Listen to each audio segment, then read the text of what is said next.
একজন বৃদ্ধা, তিনি অত্যন্ত গরীব। তিনি জগন্নাথ দেবের দর্শনে এলেন একবার। এসে তিনি দেখলেন যে জগন্নাথ দেবকে যে ভোগ নিবেদন করা হয়েছে তা সবই মিষ্টি জাতীয় জিনিস। ফল, মিষ্টি এই সমস্ত। তখন ওনার এবং নিরামিষ এবং তখন ওনার মনে হলো বৃদ্ধার যে প্রভুকে সবই ওই নিরামিষ খাবার আর মিষ্টি ভোগই দেওয়া হয়।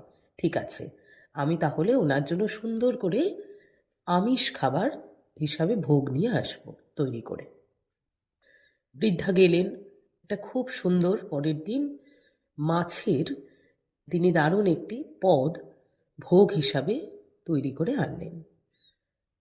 এবার যখন তিনি সেই ভোগটা নিয়ে জগন্নাথ দেব মন্দিরের ভেতরে নিবেদনের জন্য যাচ্ছেন, তখন যে রক্ষীরা ছিল তারা সেই বৃদ্ধাকে আটকে দেন এবং বলেন যে, "না, তুমি তো এইভাবে ভোগ নিয়ে যেতে পারো না।" তখন বৃদ্ধা বলেন যে, "আমি তো প্রভুর জন্য ভোগ নিজের হাতে তৈরি করে এনেছি। আমি নিজে গিয়ে প্রভুকে দেব।" তখন যে রক্ষীরা ছিল তারা কি করে, সে বৃদ্ধা মহিলার হাত থেকে ভোগটা ছুঁড়ে ফেলে দেয়। ছুঁড়ে ফেলে দিয়ে তখন তো বৃদ্ধা মহিলা খুব কষ্ট পান এবং তখন গিয়ে দেখা যায় যে যেই ছুঁড়ে ফেলে দেওয়া হলো সেটি একটি বিশাল বড় ফলাহার বা একটা ফল ভোগের রূপান্তরিত হয়ে গেল। তখন রক্ষীরা কি করলেন, তাকে সে বৃদ্ধা মহিলাকে যেতে দিলেন প্রভুর কাছে সেই ভোগ নিয়ে। এটি কিন্তু প্রভুই অলক্ষ্যে করলেন সেই বৃদ্ধা মহিলার ভক্তি দেখে, শ্রদ্ধা দেখে, ত্যাগ দেখে এবং প্রভুর প্রতি ভালোবাসা দেখে।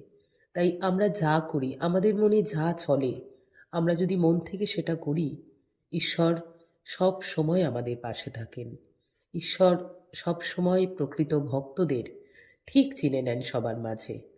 তারপর থেকে সেই বৃদ্ধা প্রতিদিন ভোগ নিয়ে আসতো এবং সেটি এবং প্রভু কিন্তু খেতেন।